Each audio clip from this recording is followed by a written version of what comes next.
Assalamualaikum warahmatullahi wabarakatuh. Apa kabar semuanya? Balik lagi sama gue, Rainer Manupo, di Rumah E4. Jadi kali ini gue mau ngebahas tentang Charlie Kirk.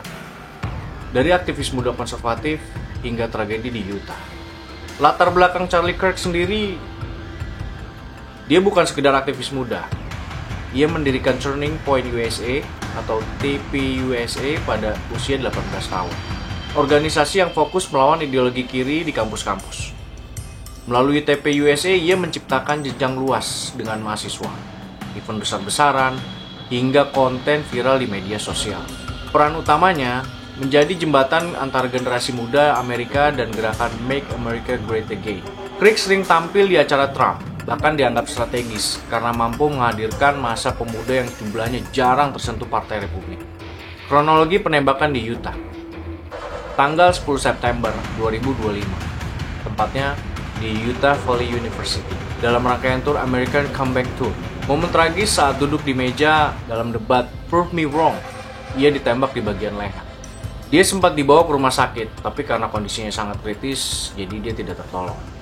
Dampak politik terhadap Donald Trump, pertama, simbol pengorbanan.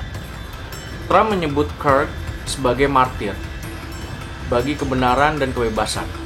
Dengan itu, ia menjadikan kematian Kirk bukan sekedar tragedi, tapi narasi perjuangan. Lalu yang kedua, itu penguatan basis muda. Kirk adalah ujung tombak mobilisasi anak muda pro-Trump. Kehilangannya justru bisa menimbulkan efek rally around the flag, yaitu konsolidasi dan solidaritas yang lebih kuat di kalangan pemuda konservatif. Lalu yang ketiga, polarisasi makin tajam. Demokrat dan Republik sama-sama mengecam kekerasan ini. Namun, di lapangan peristiwa ini memperdalam narasi bahwa sayap kanan selalu menjadi target. Narasi ini berpotensi memperkeras polarisasi menjelang pemilu tentunya. Lalu yang keempat, bayangan sejarah. AS punya sejarah panjang, di mana pembunuh tokoh politik menjadi titik balik. Abraham Lincoln, Martin Luther King Jr., Robert Kennedy. Kematian Kirk, meskipun bukan pejabat negara, bisa menjadi katalis dalam mengubah dinamika politik pemuda di Amerika. Teori konspirasi pembunuhan Charlie Kirk, yang pertama, bisa jadi operasi politik anti-Trump. Sebagian penduduk Trump percaya kematian Kirk adalah bagian dari operasi yang lebih besar untuk melemahkan gerakan MAGA. Kirk adalah jembatan penting antara Trump dan generasi muda. Menghilangkan berarti memutuskan energi politik di kalangan mahasiswa. Nah, narasinya, jika mereka tidak bisa menumbangkan Trump, maka mereka akan membungkam pengikutnya yang paling vokal. Yang kedua, itu infiltrasi kampus kelompok kiri radikal. Ada teori bahwa penembakan ini dilakukan oleh aktivis kiri radikal yang sengaja menyusup ke acara kampus tersebut. Universitas dianggap benteng liberal, dan debat Kirk itu sering memicu emosional. Menurut teori ini, kampus menjadi tempat yang paling mudah bagi lawan politik untuk melancarkan serangan-serangan. Yang ketiga, ada kemungkinan penembakan dilakukan oleh internal sayap kanan untuk menciptakan martir. Dengan kematian Kirk, Trump dan gerakan MAGA bisa membangun narasi pengorbanan. Martir seringkali lebih kuat daripada pemimpin karena menghadirkan emosi, solidaritas, dan kemarahan massa. Keterlibatan Deep State. Bagi sebagian orang, CIA atau Deep State tidak akan pernah jauh dari peristiwa politik besar. Teori ini berpendapat bahwa Kirk dianggap terlalu berbahaya karena mampu memobilisasi generasi muda dengan sangat efektif.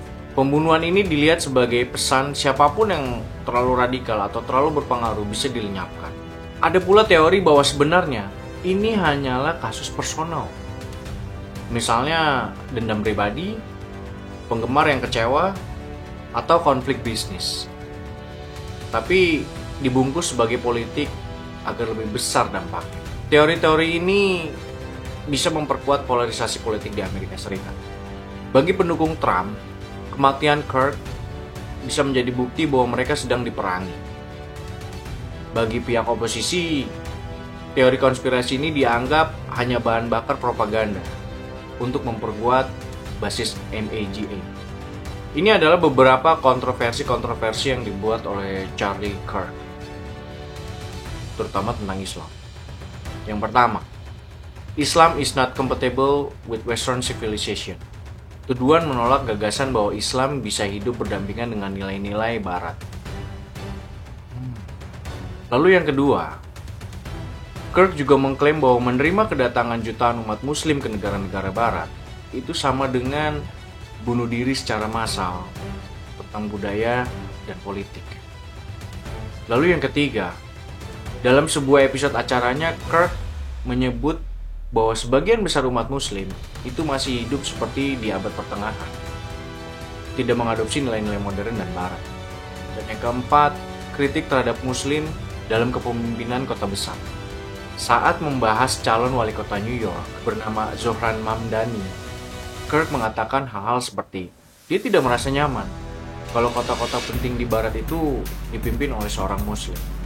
Mengintegrasikan unsur Islam ke dalam pemerintahan identik dengan aksis merah hijau yang ingin mendestabilisasi negara, dan bahwa Islam sebagai agama bisa menjadi cara untuk mencapai tujuan politik ekstrem. Lalu yang kelima, pernyataan tentang Islam adalah teroris, menyebut pemuda Muslim usia tempur yang aktif sebagai potensi ancaman keamanan. Konteks dan kritik publik. Media independen seperti Media Matters of America menuduh Kirk menyebarkan Islamofobia. Lalu artikel di Al-Bawaba mencatat bahwa pernyataan ini memicu perdebatan tajam tentang toleransi dan kesesuaian Islam dengan peradaban Barat. Kirk dan pendukungnya sering menegaskan bahwa mereka berbicara soal nilai, budaya, integritas, bukan membenci agama. Analis dan implikasi. Komentar seperti mayoritas Muslim hidup di abad sekitar 1300 atau di dunia pertengahan membentuk stereotip yang menyamakan seluruh umat Muslim berdasarkan kasus-kasus ekstrim.